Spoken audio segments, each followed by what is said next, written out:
আর যদি নিয়ত করেন আল্লাহ নামাজ পড়ছি এই গুণ গাতিতে, কিন্তু আপনি কাবার সওয়াব দিয়ে দিয়েন, তাহলে এক রাকাতে 1 লক্ষ রাকাতের সওয়াব দান করে দিবেন কে? ইন্নামাল আমালু বিন্নিয়াত। আপনি নিয়ত যা করবেন সেই অনুযায়ী সওয়াব দান করবেন কে? আনা আনদা দন্নে আব্দি বি, আমার গোলাম আমাকে যা ধারণা করে আমি তার কাছে তেমন। আল্লাহু আকবার। কি নিয়ামতের আল্লাহ পেয়েছি, সে আল্লাহ বলছেন মসজিদে যদি 3 নামাজ কায়েম করো, যাকাত দাও, তোমার মনে ভয় থাকবে কার? আল্লাহর ভয়। গোলাম আজম রাহিমাহুল্লাহকে জিজ্ঞেস করলো সাংবাদিকেরা, আপনি কি বর্তমান সরকারে ভয় করেন? তিনি বললেন আল্লাহ ছাড়া কাউকে ভয় করা জায়েজই নেই। ভয় করতে হবে কাকে? কাকে ভয় করবেন? আমরা কাকে ভয় করেছি? আল্লাহকে। এজন্যই ওই কাঁঠাল রানী ভাগছে, ঠিক না ঠিক? আমরা একজনের ভয় মনের ভিতরে রাখবো, তিনি কে? আল্লাহ বলছেন আমার ভয় যারা রাখবে, লা ইয়াখাফুনা লাওমাতা লাইম, আল্লাহর পথে আসলে কোন নিন্দুক আপনাকে নিন্দা করবে, ওই ভয় আমরা করি। সবকিছু বাদ দিয়ে 5 ওয়াক্ত নামাজ মসজিদে পড়বেন তো। কত দরবেশ আল্লাহর ভক্ত নবীজির উম্মত এই মসজিদে করে রে ভাই কোরআন তেলাওয়াত, আমি তাদের সাথে কেঁদে কেঁদে আল্লাহর নাম জপতে চাই, আল্লাহর নাম জপতে চাই, মসজিদেরই পাশে আমার। আল্লাহ মসজিদকে আমাদের হৃদয়ের সাথে বেঁধে দেন, জোরে বলেন আমিন। রাজুলুন কলবুহু মুআল্লাকুন ফিল মাসাজিদ, আল্লাহর হাবিব বলছেন যার অন্তর মসজিদের সাথে ঝুলে থাকবে আল্লাহ তার ছায়া দান করবেন। কার ছায়া? আল্লাহর ছায়া। ইয়াউমা লা যিল্লা ইল্লা যিল্লু, আল্লাহর ছায়া ছাড়া সেদিন কোনো ছায়া থাকবে না। 7 ব্যক্তিকে ছায়া দান করে, এর মধ্যে 3 নাম্বার হলো যার অন্তরটা কিসের সাথে ঝুলে থাকে? মসজিদের সাথে ঝুলে থাকে। আবার রাসূল বলছেন যারা 5 ওয়াক্ত মসজিদে নামাজ পড়ে ফাস্তাশহাদু বিল ঈমান, তাদেরকে মুমিন হিসাবে সার্টিফিকেট দিয়ে দাও। মুমিন যাবে মসজিদে, কাফের যাবে ক্যাসিনোতে, ঠিক না বা ঠিক? মুমিন যাবে মসজিদে, কাফের যাবে মেলাতে। মসজিদের কোনো মহাব্বত তার হৃদয়ে থাকবে না। মসজিদের পাশে বসে তাস খেলে মসজিদে নামাজ পড়ে না, বিড়ি খায় মসজিদের পাশে বসে, দোকানে আছে না? কথা কন না কেন? ভেঙে দেন এই সমস্ত দোকান, ভেঙে গুড়িয়ে দেন। ইসলামী শরিয়া থাকলে কি হতো জানেন? ওই বেকুবে কয় আল্লাহ বলছে লা ইকরাহা ফিদ্দিন, দিনের ব্যাপারে জবরদস্তি নেই। আমি কালেমা পড়ছি, নামাজ পড়লে পড়লাম, না পড়লে না। এত সহজ ইসলাম। কালেমা পড়ার পরে যারা নামাজ পড়বে না, 3 ইমাম বলেছে উকতুলুহুম, এদেরকে হত্যা করো। ইমাম শাফি, আহমদ ইবনে হাম্বল, ইমাম মালিক বলছে হত্যা করো তাদেরকে। আর ইমাম আবু হানিফা বলছে আসজুনুহুম, keep him in the prison until regularize the prayer, ওকে জেলখানায় রেখে দাও যতক্ষণ নামাজ রেগুলার না হয়। আমাদের দেশের অধিকাংশ লোকেরা মনের খুশি মতো নামাজ পড়লে পড়লাম, না পড়লে এই নামাজ কখনো আপনাকে বরকত দিবে না। আল্লাহ সূরা হজের ভিতরে বলছেন আল্লাযীনা ইম্মাক্কান্নাহুম ফিল আরদ আকামুস সালাত ওয়া আতাউয যাকাত ওয়া আমারু বিল মা'রুফ ওয়া নাহাউ আনিল মুনকার ওয়া লিল্লাহি আকিবাতুল উমুর। আমি যদি আমার কোন এলাকায় কোন মানুষকে দায়িত্ব দেই, যেমন এই যে মেয়র হয়েছেন, ওনার প্রধান দায়িত্ব ছিল নামাজ কায়েম করা, যাকাত আদায় করা, সৎ কাজের আদেশ, অসৎ কাজের নিষেধ। এটা যদি না করে না আল্লাহর দরবারে ধরা পড়বে। এখন কে করে এগুলোর ভূক্ষেপ? আপনাদের উনি শিক্ষা ব্যবস্থাকে ধ্বংস করে দিয়ে গেছে, ঠিক না ঠিক? ক্লাস 8 এর 6 এর পোলাপান এখন বিড়ি খায়, স্কুলে বিড়ি খায়। কলেজের কথা নাইবা বললাম, ছেলে মেয়ে গলায় হাত ধরে হাঁটে কলেজে। আর ইউনিভার্সিটি গুলোতে দেখার মতো কোনো দৃশ্য নাই। কি নোংরা হচ্ছে ইউনিভার্সিটি! কি হবে সব পড়াশোনা করে? একটা ছেলে মেয়ের চরিত্র শেষ। রাতের বেলা এখন ইন্টারনেট অ্যাক্সেসের ভিতরে কি দেখে পোলাপান। 5টা সুন্নত নিয়ে ঘুমাতে যাব, কয়টা? 5টা। বিছনায় গিয়ে ইন্টারনেট অন করবা না, তাইলে কুফরের মৃত্যু হবে। ইন্টারনেটে রাতের বেলায় খারাপ বেশি না ভালো বেশি? জোরে বলেন।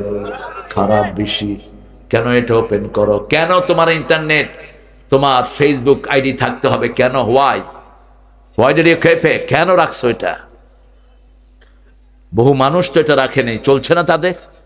এই ঘোড়ার ডিমটা আমারও না, আমার চলছে না। কেন রেখেছো এটা? আর হুজুররা এখন ক্যামেরা নিয়েই ঘুরে, মাশাআল্লাহ। অথচ রাসূল বলছেন আল মুসাওয়ারুন কুল্লুহুম ফিন্নার, যেগুলো ছবি বেশি উঠে এগুলো জাহান্নামী।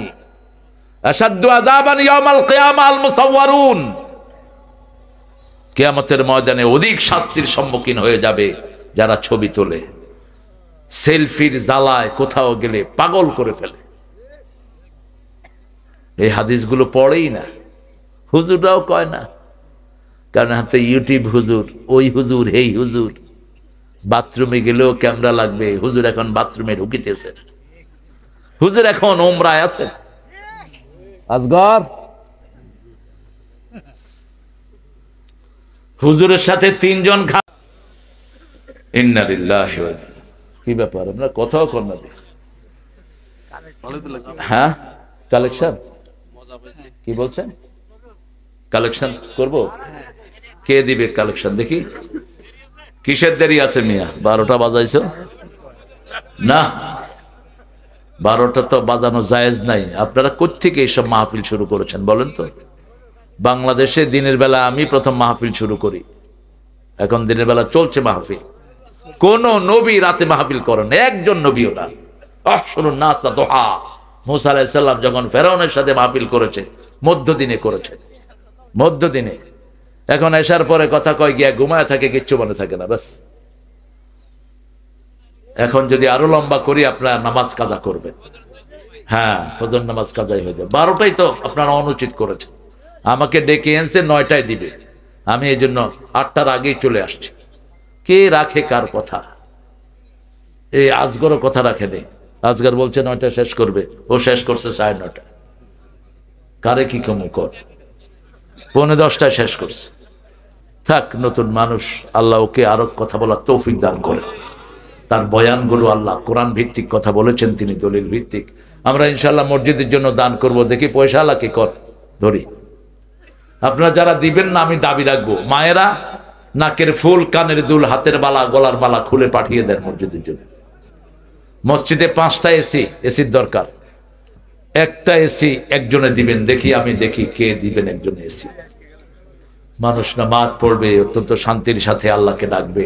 আমরা উঠবো না প্রিয় ভাইয়েরা?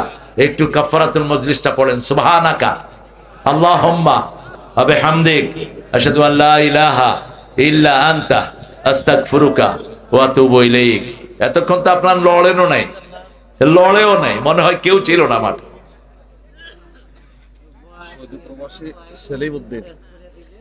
হ্যাঁ, সেলিম ভাই 5,000 টাকা দিয়েছেন মসজিদকে, আল্লাহ কবুল করুক। আপনারা না দিয়ে কেউ যাবেন না প্রিয় ভাইয়েরা। আমরা ইনশাল্লাহ, মায়েরা আপনারা যারা আছেন ওখানে ইনশাল্লাহ সেখান থেকে পাঠিয়ে দেন।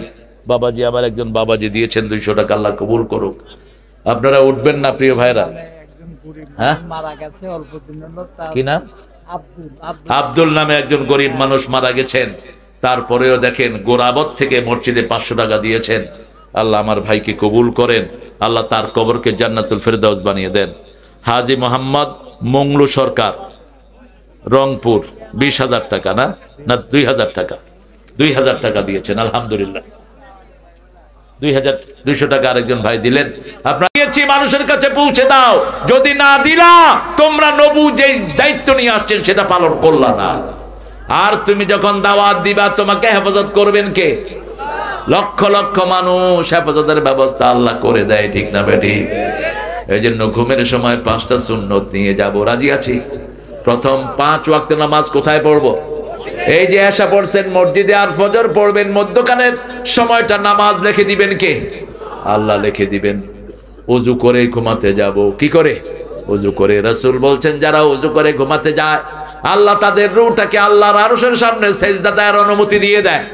যারা ওযু করে ঘুমাতে যায়, তারা ডান কাত হলে ফেরেশতা বলে আল্লাহ তাদেরকে মাফ করে দেন, বাম কাত হলে বলে আল্লাহ তাকে মাফ করে দেন। 2 নম্বর আয়াতুল কুরসি পড়বো। কোন আয়াত? তাহলে একটা বডিগার্ড ফেরেশতা নিয়োগ করে দিবেন কে? আর সবচেয়ে ছোট ফেরেশতার সাইজ কত? কেউ শুনেন না? কাছে কি শুনেন? সবচেয়ে ছোট ফেরেশতার সাইজ কত? উহুদ পাহাড়। কোন পাহাড়? উহুদ পাহাড় 10 মাইল লম্বা, 2.5 হাত চওড়া। এরকম ফেরেশতা যদি একটা আপনার ঘরে থাকে, শয়তান ঢুকবে? এরপরে 3 নম্বরে কুল হুয়াল্লাহ 3 বার, নাস 3 বার, ফালাক 3 বার। 4 নম্বর মা ফাতেমার আমল। মোল্লা আলী কারি হানাফি মাযহাবের একজন বড় ইমাম আমাদের উপমহাদেশে, তিনি বলছেন এই আমলটা যারা করবে তাদের সব ক্লান্তি আল্লাহ দূর করে দিবেন। কোথাও থেকে ক্লান্ত হয়ে আসলে আগে ওযু করবেন, ক্লান্তি দূর করে দিবেন কে? ওযুর শেষের পানি খাবেন। রাসূল 1 মগে ওযু করতেন, 3 মগে গোসল করতেন। আর আমাদের 3 বালতি লাগে ওযুতে, 10 বালতি লাগে গোসলে। পানি পড়তেই থাকে। হোটেলগুলোতে তো কোনো মা বাপ নাই, আর মসজিদগুলোতে কল ছেড়ে দিয়ে কথা কয়, ভাই ব্যবসা কেমন চলতেছে? কল পড়তেছে। ওযুর দোয়া করে শয়তানটা। তুই তো ওযু করতে গিয়ে শয়তানের ভাই হয়ে আসছিস। অপচয়কারী কার ভাই? এই ডাক্তার কোথায় যাও? বসো। আমরা যাব না বাসায়? ও ইয়ন অসুস্থ? ইয়নের কয়ে যে ভালো করে চলতে, ঘুষ টুস খাইতে নিষেধ করবা। এসবগুলোর জন্য দোয়া করতে মন চায় না। গত 13 বছর যা কষ্ট এগুলি দিছে। হ্যাঁ, এ লোক ভালো, এ লোক ভালো। আমার মেয়র বলতেছে তাইলে ভালো, আল্লাহ তারে ভালো করে দেন। আরো জোরে বলেন আমিন। আল্লাহ আমাদের মান্নান তালুকদার সাহেবের ভালো করে দেন। যারা ভালো মানুষ তাদের জন্য দোয়া করব, ঠিক না ভাই? ঠিক। আর চোর ছেচরের জন্য কোনো দোয়া নাই। তাহলে 3 নম্বরে কি পড়বো? কি পড়বো? কুল হুয়াল্লাহ, কুল আউযু বিল ফালাক, প্রথম ওযু, তারপরে আয়াতুল কুরসি, তারপরে কুল হুয়াল্লাহ 3 বার, নাস 3 বার, ফালাক। শরীর মুছে দিবেন সামনের দিক থেকে, পিছনে না, সামনের দিক থেকে মুছবেন। 4 নম্বর সুবহানাল্লাহ 33 বার, আলহামদুলিল্লাহ 33 বার, আল্লাহু আকবার 34 বার। এটা মা ফাতেমাকে আমল দিয়েছেন। তিনি রাসূলের কাছে গিয়েছেন কাজের ছেলের জন্য, হাতে ঠোস পড়ে গেছে। ত্রিভুবনের সরদারের মেয়ের হাতে ঠোস। আর আমাদের সামান্য মেম্বার 100 কোটি টাকার মালিক, এমপি 1000 কোটি টাকার মালিক, ঠিক না বা ঠিক? বেলকুচিতে আসলাম আপনাদের এমপি সাহেব আমার স্টেজে, বিকাশ এমপি, মোমেন মন্ডল, অনেক মানুষ, এডিশনাল এসপি স্টেজে, সোহেল ছিল, সোহেল, লক্ষ লক্ষ মানুষের মেলা। এর মধ্যে আমার আলোচনার আগে দিয়ে এক হুজুরে দিছে, হুজুর গান গাইতেছে, যদি রাত পোহালে শোনা যেত আল্লামা সাইদি মরে নাই। এখন মোমেন মন্ডল কাছে, হুজুর হইল কি? এটা কি কইল? আমি কইল গান গাইলো। কনা এসপি কয় রে অ্যারেস্ট করো। আমি বলছি এটা তোমার অফিস, গায়ে হাত দিয়ে দেখো, এই মানুষ চামড়া তুলে ফেলবে তোমার। হ্যাঁ, এত সহজ ভাবো কেন? উঠায় নিয়া জেলখানায় পিটাইতে পারো, খুব থানায় পিটাইতো, আর না, আর সেই দিন দেবো না আমরা, ঠিক না বেটে? অন্যায় ভাবে কোনো ছেলেকে উঠায় নিতে পারবে না। আমরা এতদিন ভদ্র ব্যবহার করছি তোমাদের সাথে, কিন্তু তোমরা ভদ্র ব্যবহার উপযুক্ত ছিল না। এখন ওই ছেলে দাঁড়িয়ে আছে, আমি বললাম আরেকটা গাও। না না না, আর গাইতে হবে না। আবার কোনটা গায়ে বসে কে জানি। বললাম এত ভয় মিয়া, এত ভয় তোমাদের? সময় আসবে কিচ্ছু করতে পারবা না। আল্লামা সাইদির ভাষায় বলতে হয়, আমাকে যদি খুন করা হয় অথবা মেরে ফেলা হয়, আমার রক্ত 1 বছর না যেতেই জ্বলে পুড়ে এদেরকে ছাই ভস্ম করে দিবে। 14ই আগস্ট তাকে মেরে ফেলা হলো বিষ প্রয়োগে। 1 আগস্ট জামাত নিষিদ্ধ, 5ই আগস্ট তারা উধাও। জামাত তো দেশেই আছে, ঠিক না ভাই? ঠিক। কোথায় আছে? কোথায় আছে গো? সব দেশে। কোথায় আছে? দেশে আছে। ওরা কই? ওরা কই? এখন আমি কই যামু, কেমনে আর বিরানি খামু? একজনের কাছে চাইবেন। কার কাছে? একজন। কত নিখুঁত বিচারক! সুবহানাল্লাহ, সুবহানাল্লাহ। কত ছোট্ট ছোট্ট ছেলে ঘর হারা, বাড়ি হারা, পা হারা, মা হারা, বাপ হারা, দুধের শিশু পর্যন্ত এদের থেকে রেহাই পায়নি। এই যে হেলিকপ্টারে গুলি করেছে, এক মা শিশুকে দুধ পান করাচ্ছে আমার বাসার পাশেই বাড্ডাতে। মা দেখে যে শিশু দুধ টানে না, হাতের নিচে হাত দিয়ে দেখে যে রক্ত পড়ছে মাথা থেকে।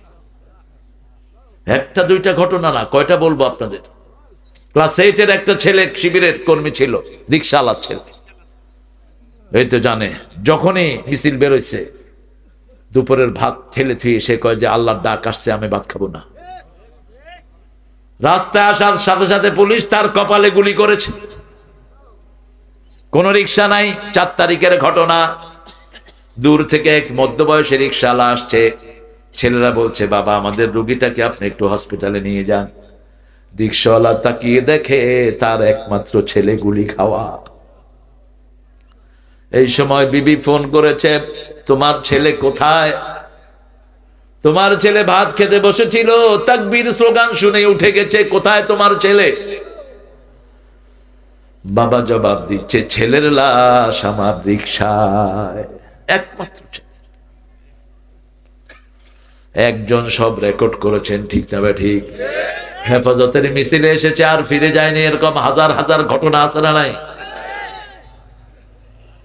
আর যাদেরকে ঝুলিয়েছ প্রত্যেকেই ঠান্ডা মেজাজে শাহাদাতের তামান্না নিয়ে চলে গেছে। কাদের মোল্লাকে প্রথম ঝুলানো হলো, তিনাকে যখন ফাঁসিতে নিচ্ছে তিনি বলছেন জল্লাদদেরকে হাত ছেড়ে দাও।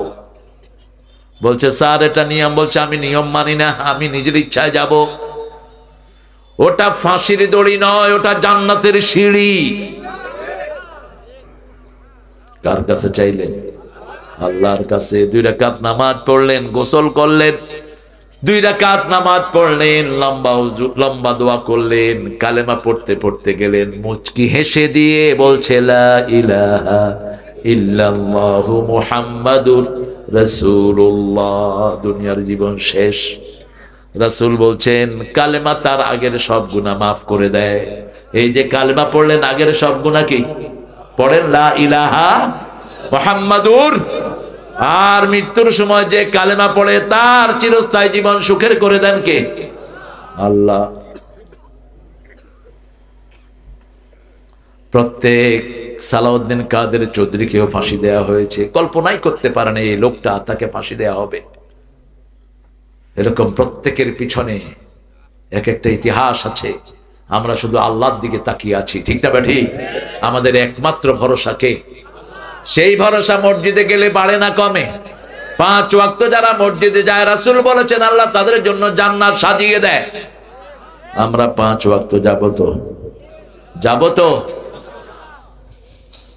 চল রে কাবার জিয়ারাতে, চল নবীজির দেশ। কোন কবি? আর ঠাকুর কি দিয়ে গেছে? ঠাকুর যা দিয়েছে সেটার ভিতরে শিরক ভরা, ঠিক না ঠিক? আমারও পরানো যাহা চায়, মন যেটা চায় সেটা করা জাহান্নামীদের কাজ। ও আম্মা মান খাফা মাকামা রাব্বিহি ওয়া নাহান নাফসা আনিল হাওয়া ফাইন্নাল জান্নাতা হিয়াল, ও আম্মা মান তাগা ও আসারাল হায়াতাদ দুনিয়া ফাইন্নাল জাহিমা হিয়াল মাওয়া। যে তাগুত হয়, দুনিয়ার জীবনকে প্রাধান্য দেয়, আল্লাহ জাহান্নাম তার বাড়ি বানায় দেয়, ঠিক না ঠিক? এটা থেকে মুসলমান করা যায়, একটা শব্দ চেঞ্জ করে দিলে মুসলমান হয়ে গেল। আল্লাহর ইচ্ছায় যাহা হয় আমি তাই তাই গো, আল্লাহ ছাড়া ত্রিভুবনে মোর কেহ নাই, কিছু নাই গো, ঠিক কিনা? একজন, সব সময় একজন। কয়জন? কুল্লু মান আলাইহা ফান ওয়া ইয়াবকা ওয়াজহু রাব্বিকা যুল জালালি ওয়াল ইকরাম। মান ক্বালা লা ইলাহা ইল্লাল্লাহ লাম ইউশরিক বিল্লাহি দাখালাল জান্নাহ। রাসূল বলছেন বুখারীর বর্ণনা, যে কালেমা পড়বে আল্লাহর সাথে শিরক করবে না, কোথায় যাবে? কোথায় যাবে? জান্নাতে যাবে। তাবিজ কবজ ঝুলাবো না, কোন খনকারের খনকারিতে বিশ্বাস করব না। ওই যে জাদু টোনা করে না কিছু লোক, কথা কন না কেন? সিরাজগঞ্জে নাই বোধহয় এগুলো। হ্যাঁ, কালো মুরগি নিয়ে আসো, 3 জোয়ার বাটার পানি নিয়ে আসো, এগুলো সবগুলো জাদুকর। এগুলো শাস্তি হলো এদেরকে খুন করে ফেলা। যে জাদু করে, যারে দিয়া করায়, দুইটাই কাফের। দুইটা কি? কাফের। কত মানুষের সুখ এরা নষ্ট করে দিচ্ছে। সূরা বাকারার 102 নম্বর আয়াতটা পড়বেন, ইত্তাবিউ মা তাতলু শায়াতিন আলা মুলকি সুলাইমান ওয়া মা কাফারা সুলাইমান ওয়ালাকিন্না শায়াতিন কাফারু ইউআল্লিমুনা আন-নাসা আস-সিহর। আর 5 ওয়াক্ত নামাজে যারা মসজিদে যায় তাদেরকে হেফাজত করে দেন কে? আল্লাহ। মসজিদে গেলেই আপনার জন্য বরকত আছে না নাই?